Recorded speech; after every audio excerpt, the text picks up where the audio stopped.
Hey ANPers, this is Dr. Jones checking in. This is ANP1, Lecture Test 2, Video 3, and we're covering glands in this video, so we'll be in the note set in page 5 and 6. Now your formatting might be a little different than mine, so where I'm starting is for me the bottom of page 5, but it should look like this. It should say glandular epithelia, right under the boxes of epithelia.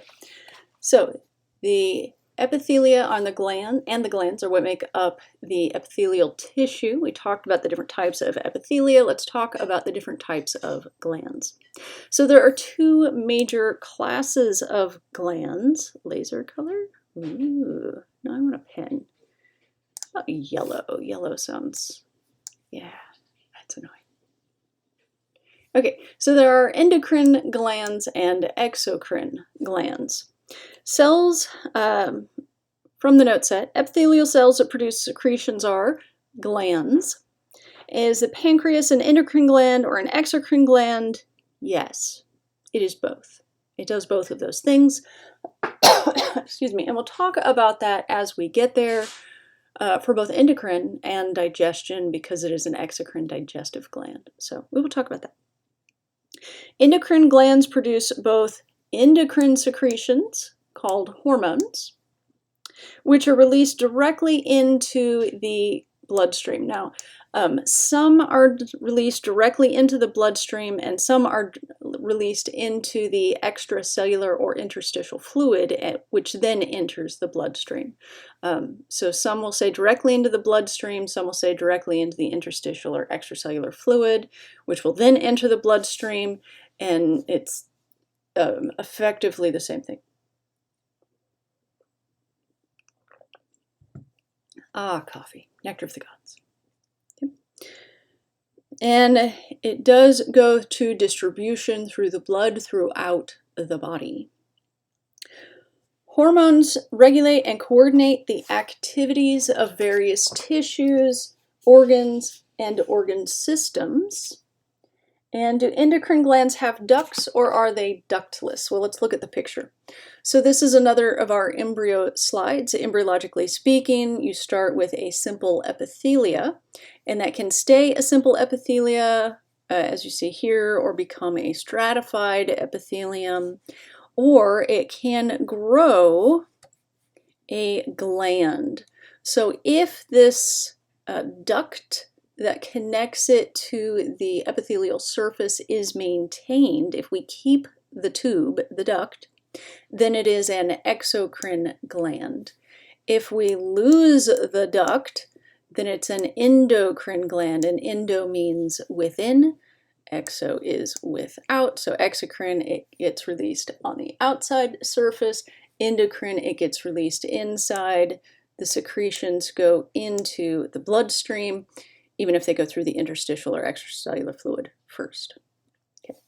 So exocrine glands are ductless. And just to be clear, every time we talk about ducts here,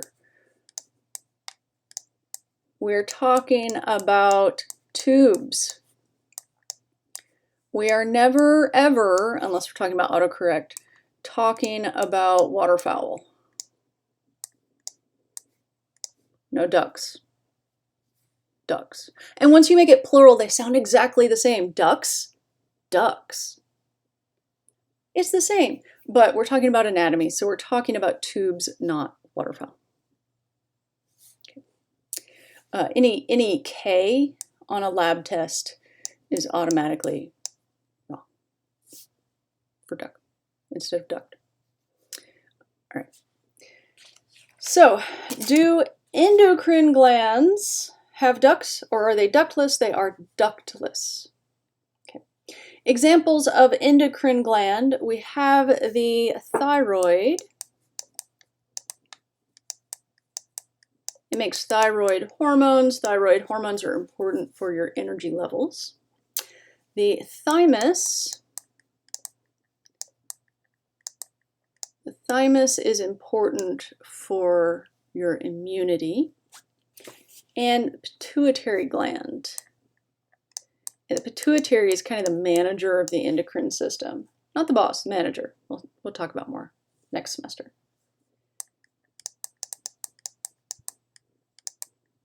The pituitary gland is in your brain. It's like right in the middle, like right in the middle. And so we will talk about that anatomically speaking when we get to the brain at the end of this semester. So that's what I have for page 5, audible page flip noises. That leads us on page 6. Exocrine glands. Exocrine glands produce exocrine secretions. And they are released onto the epithelial surface via a duct, as we discussed. In examples, your digestive enzymes, sweat, tears, milk, those all come through exocrine glands. Okay.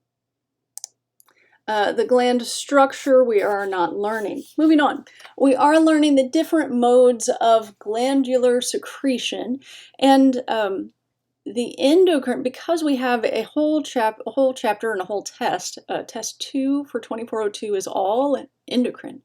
It's actually pretty interesting, but we'll get there. We are not discussing endocrine here, except to say that if it has lost its duct and it releases a hormone, it's an endocrine gland. So we are now talking about exocrine glands for our epithelial discussion. Okay. So examples of different types of exocrine secretion.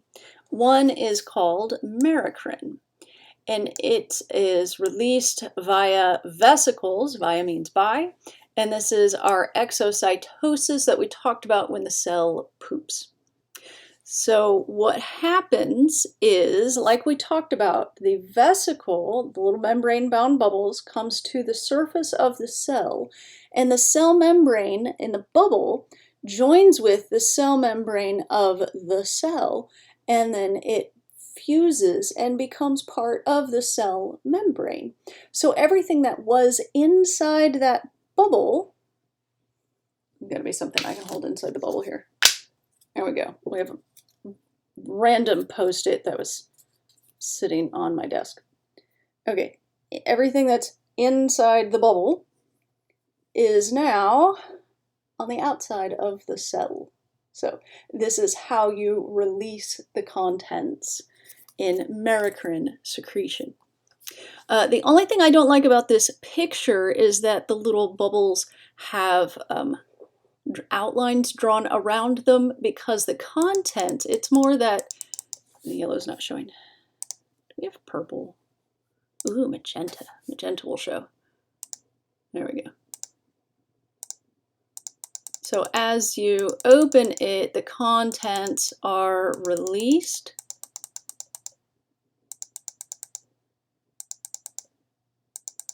The cell membranes are not. The membrane of the vesicle, the bubble, fuses with the cell membrane and becomes part of the cell membrane. So there you go. No cell membrane is released. Okay. And this happens in sweat glands and salivary glands. Salivary glands make saliva. There are 3 kinds of salivary glands. Next semester, we will learn those, both where they are, what they're called, and the basics of what they secrete. And then apocrine secretion, it releases the apex of the cell. So you grow, you make all these little vesicles in the apex, which is the tip of the cell. That's a P. There you go. That's clearly a P now. And apocrine is the adjective form of apex. So which part, what kind of secretion? Apex secretion? Well, you got to make it an adjective. So apocrine secretion. And that, then the top, in this example, third of the cell is released. So the cell just literally buds off that top third, and then these connect, and then this releases. And the contents of the vesicles are released with the cytoplasm of the apex of the cell. And so this is how mammary glands secrete. And we haven't talked about the WHO breastfeeding guidelines, so let's do that. This is always a test question. So the World Health Organization, the WHO, not Doctor Who, that's different. The World Health Organization has a worldwide recommendation. And keep in mind that this includes the majority of the planet where there's not healthy, safe water to drink or safe water to make formula from. So the official worldwide breastfeeding guidelines are for every baby to be exclusively breastfed for the first 6 months. So exclusively breastfed means no supplements of formula, no supplements of water, and no supplements of solid foods or, first foods, baby foods, for the first 6 months. And that baby continues to be breastfed along with appropriate complementary solid foods, so along with baby foods that are safe for baby at whatever stage they're at, till the age of 2 years. A lot of people say 1 year here, and there are some important rules for 1 year that we need to know. The first is that until the age of 1, your options are breast milk and formula, and that's it.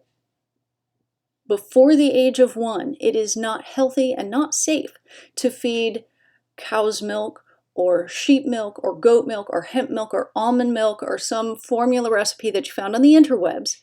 It is not nutritious enough. They can't also consume enough solid foods until the age of 1 for them to get enough nutrition from anything other than breast milk or formula. So your options until the age of 1 are breast milk and formula. And that's it. Breast milk and formula till the age of 1. The other important baby feeding recommendation till the age of 1 is no honey. Why? Honey has botulism spores. All honey has botulism spores, but not enough to make your eye sick or a 2-year-old sick generally, but under the age of 1, that's a risk that's not willing to take. So the WHO breastfeeding guidelines, exclusive breastfeeding up to the age of 6 months, and then continued breastfeeding till the age of 2 years. So that is full-term breastfeeding.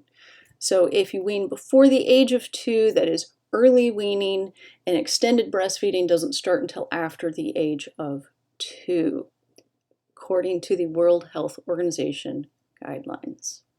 All right, so, and remember, healthy options, breast milk and formula. These are your options until the age of 1.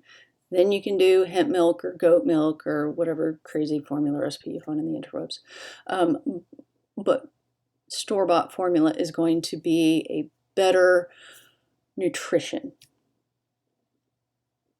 better option.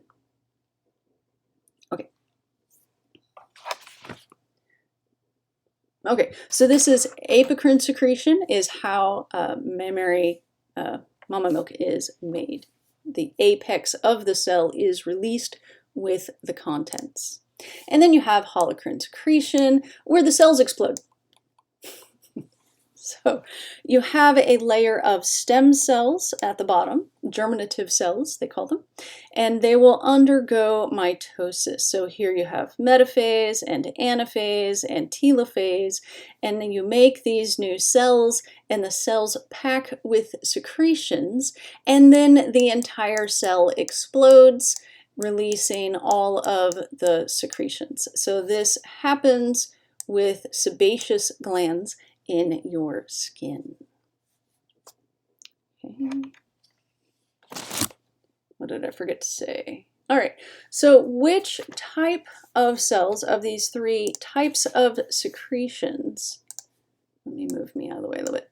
Okay, so of these 3 types of secretions, merocrine, apocrine, and holocrine, in which of these types of secretions would you find phospholipids? Okay, first question, what's a phospholipid and where do you find a phospholipid? Seems like we had the term phospholipid bilayer that we threw around a lot. That's right, the cell membrane is made of phospholipids. So in which of these secretions would you find cell membranes? Is there any cell membrane released in merocrine secretion? No, the cell membrane fuses, the membrane-bound bubble, the membrane around the bubble fuses with the cell membrane. So there is no phospholipid in merocrine secretion. What about apocrine secretion? Does this release cell membrane as part of the secretion? Yes, absolutely it does. So apocrine secretion will. And what about holocrine secretion? Well, the entire cell exploded. So yes, that will include cell membrane. And next question, what type of secretion would include nucleic acids? Well, that sounds familiar. That was like a week ago. Nucleic acids are the DNA.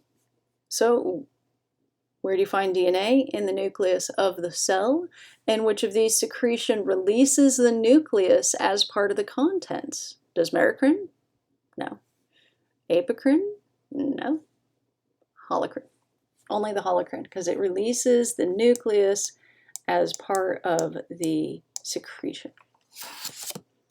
So that's why your skin oil from your sebum, your skin oil from your sebaceous glands, does have a little bit of DNA. So technically there is DNA in your fingerprints, and basically don't do illegal stuff because science has evolved and learned a lot, and it's harder to get away with stuff now. So just stay on the right side of the law.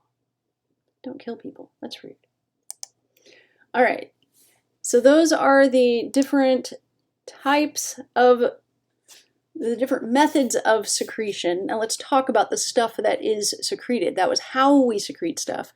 And now we have a list of what is secreted. So first we have serous secretions. List and describe the three types of secretions. S-E-R-O-U-S, not serious, but serous. That's an R. And this is watery secretions with enzymes, watery with enzymes. Next is mucus. I apologize, I'm writing with a mouse. And this is mucin plus water. So you release mucin and it absorbs water and becomes mucus.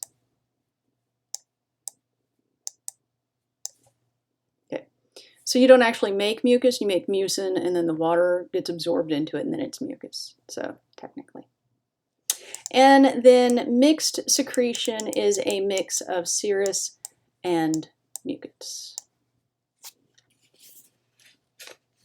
All right, and that is the end of the glandular section. I am certain this has not been 20 minutes, but I would like to start connective tissue in its own section. So thank you as always for tuning in. It's good to virtually see you here. And this has been ANP1, Lecture Test 2, Video 3, and we talked about glands on page 5 and 6. Thank you as always for tuning in. Dr. J out.